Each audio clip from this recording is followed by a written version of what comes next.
Le secrétaire d'État américain John Kerry est à Jérusalem ce soir. Il vient tenter de prolonger un processus de paix au bord de la rupture.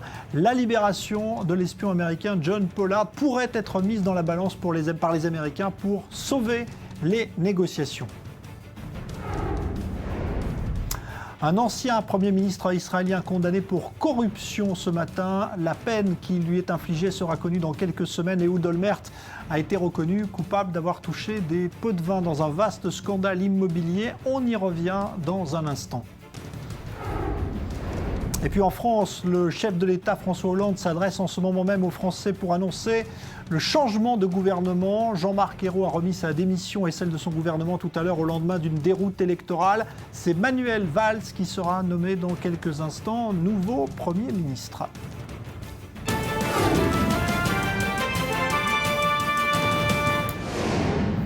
Débat du Grand Direct, donc on va parler de politique israélienne essentiellement avec donc ce scandale de corruption qui éclabousse l'un des plus hauts personnages de l'État, ancien Premier ministre, Ehud Olmert. Je salue Daniel Ben-Simon, bonsoir. Je vous salue Jean-Charles. Ancien député de la Knesset, journaliste, et Daniel Haïk, analyste sur Act24 News. Bonsoir Daniel. Alors, je vais devoir dire vos noms ce soir puisque vous avez choisi le même prénom tous les deux, c'est un petit peu ennuyeux. Appelez-moi Monsieur Ben-Simon, et lui Daniel, c'est tout, c'est aussi simple que ça. Donc Daniel Ben-Simon, est-ce que pour vous, c'est grave quand un ancien Premier ministre se retrouve comme cela, évidemment traîner un petit peu Jean-Charles, je parle pas en tant que journaliste, pas en tant qu'ancien député, en tant que citoyen. Les deux symboles de la souveraineté israélienne, de la démocratie israélienne, le président et le Premier ministre. Le président est déjà en prison. M. Katsav, le Premier ministre, d'après ce qui s'est passé aujourd'hui, risque de suivre les pas du président et de passer quelques années en prison. Tout citoyen doit sentir une certaine tristesse. Les chefs de l'État, je connais Ehud Olmert très très bien, c'était l'homme clé de la société israélienne, de la politique. Il a fait 2 guerres, 3 ans, il a envoyé des jeunes garçons mourir, si vous voulez, dans des champs de bataille. Vous savez, c'est le poste le plus extraordinaire qu'il y a dans la société israélienne. Et ce monsieur rentre en prison. La confiance des citoyens israéliens envers la politique n'est pas bien aujourd'hui.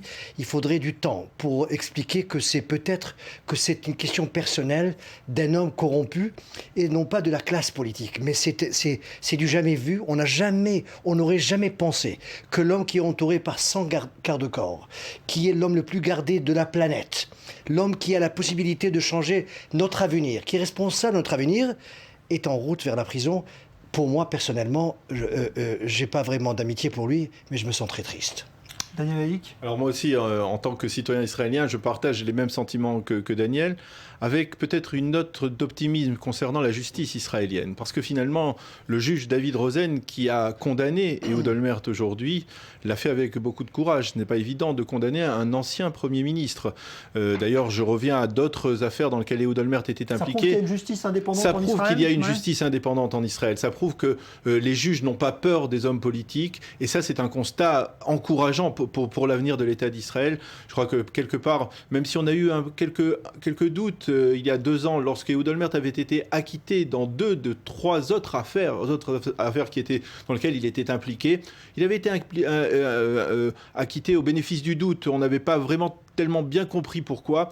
Eh bien, quelque part, la justice israélienne, lorsqu'elle est face à un homme aussi puissant que l'a été Ehud Olmert, eh bien, elle n'a pas peur. Et il y a une même justice pour les gens forts et les gens plus faibles. Et ça, c'est encourageant.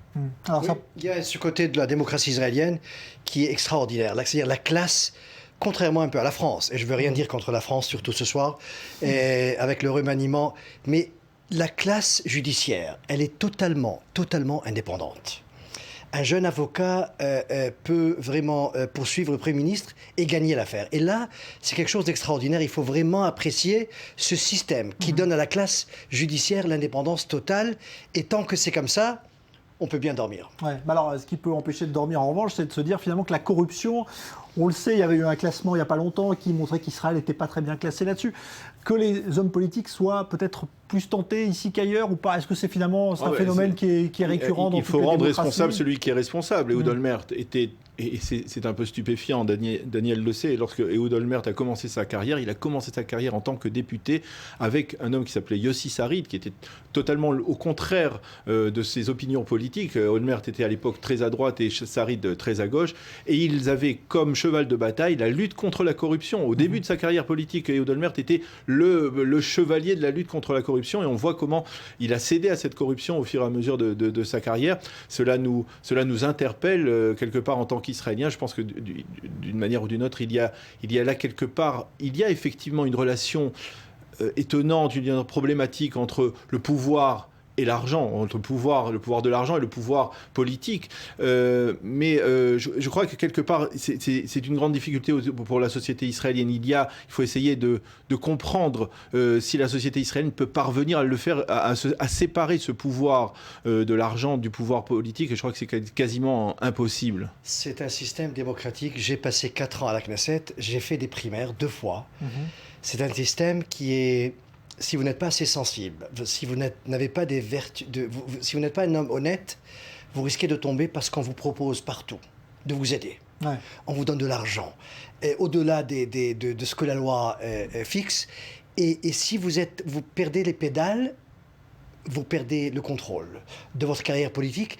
Et je parle d'un Premier ministre comme Ehud Olmert, entouré des plus grandes puissances économiques, financières. Toute décision peut changer l'avenir du pays. Et il n'a pas tenu le coup parce que c'est un monsieur qui est rentré il y a 30 ans à la Knesset avec des sandales, un pantalon simple. Il n'avait rien du tout. Il est sorti avec 7 maisons, multimillionnaire. On se pose la question, comment il a fait ça? Alors qu'il était dans la politique, pour vous dire que... Il n'est pas censé s'enrichir en politique. Et ce qui est triste, Jean-Charles, c'est que presque tous les premiers ministres, malgré le système judiciaire, ont rencontré des policiers pendant leur terme au bureau. Alors je me permettrais de faire une remarque. Oui. Oui, effectivement, les derniers premiers ministres ont eu des rencontres ont démêlé avec la justice. Mais il s'agit des derniers premiers ministres, on va dire, à partir d'une cassure que je situerai au niveau d'Yitzhak Rabin. Après Yitzhak Rabin, il y a eu 4 premiers ministres, Ehud Olmert, Ehud Barak, Ariel Sharon, Binyamin Netanyahou, qui ont eu tous plus ou moins quelques petites démêlées avec la justice, c'est le seul Olmert qui a été reconnu coupable. Mais prenons les premiers ministres qui étaient avant. C'était des hommes intègres. Il y a eu une cassure. Des gens comme David Ben Gurion, des gens comme Menachem Begin. Menachem Begin a terminé sa vie dans un petit 2 pièces qui ne lui appartenait même pas. J'étais dans ce 2 pièces. J'étais chez Yitzhak Rabin. J'étais chez Shimon Peres. C'est toute une autre génération. J'étais chez Ehud Barak. Je me suis presque évanoui. Cette splendeur, on ne la connaît pas. Ouais. C'est du jamais vu. Netanyahou a 3 grandes maisons, peut-être 4. Ehud Barak vivait dans la splendeur de Great Gatsby, dans les romans américains. C'est du jamais vu. Alors que les autres avaient 2 pièces, 3 pièces. Ils n'avaient pas assez d'argent pour voyager. C'est un Israël qui a changé. Et vous savez où je situerai cela ? Oui. Il y a une cassure idéologique, je crois. À partir du moment des accords d'Oslo, à partir de 93, 94, il y a une sorte de cassure idéologique. Ehud Olmert, qui est venu plus tard, Ehud Olmert est passé on va dire de la droite nationaliste à ce qu'il a été au cours des dernières années, un homme de gauche, on peut dire, un homme de la gauche, presque même de l'extrême gauche. Et c'est quelqu'un qui finalement ne véhiculait plus aucun message idéologique, ni de gauche ni de droite. Pourquoi Oslo? Parce que la corruption d'Olmert. Parce que quelque part, il y a eu un débat idéologique. Le dernier grand débat idéologique, c'est le débat d'Oslo entre la gauche et la droite. Et ensuite, il n'y a plus les mêmes définitions. Il y a qui dirait de gauche et de droite. La guerre des 6 jours, si vous voulez, les territoires, la colonisation. Il y a qui dirait 48. Moi, je pense qu'Israël a changé en 67. Elle a avalé un peu plus qu'elle est capable de digérer.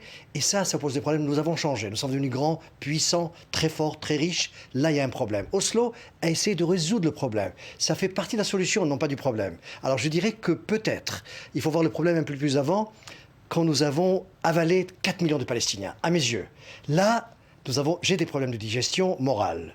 Jusqu'aujourd'hui, au moment où on parle.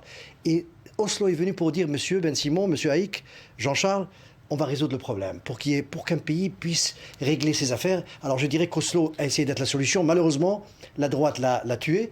Mais le problème, c'est surtout ce changement dans le caractère israélien de l'Israélien simple à l'Israélien puissant. Qui fait qu'à la fin...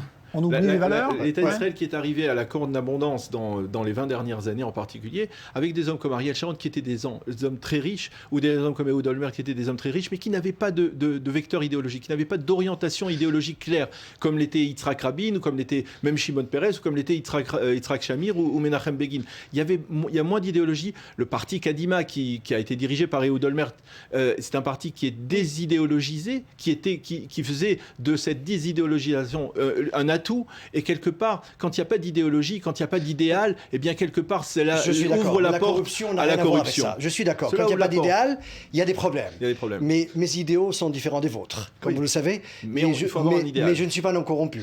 Je suis un homme de gauche, mais je dois dire que j'ai une intégrité. Il faut avoir un idéal. Je sais, il faut avoir un idéal. Et Israël a perdu, et quand je dis 67 est une date clé à mes yeux du grand changement dans le caractère d'Israël. Cette grandeur dans le territoire et de caractère et de richesse et de force peut-être nous a changé.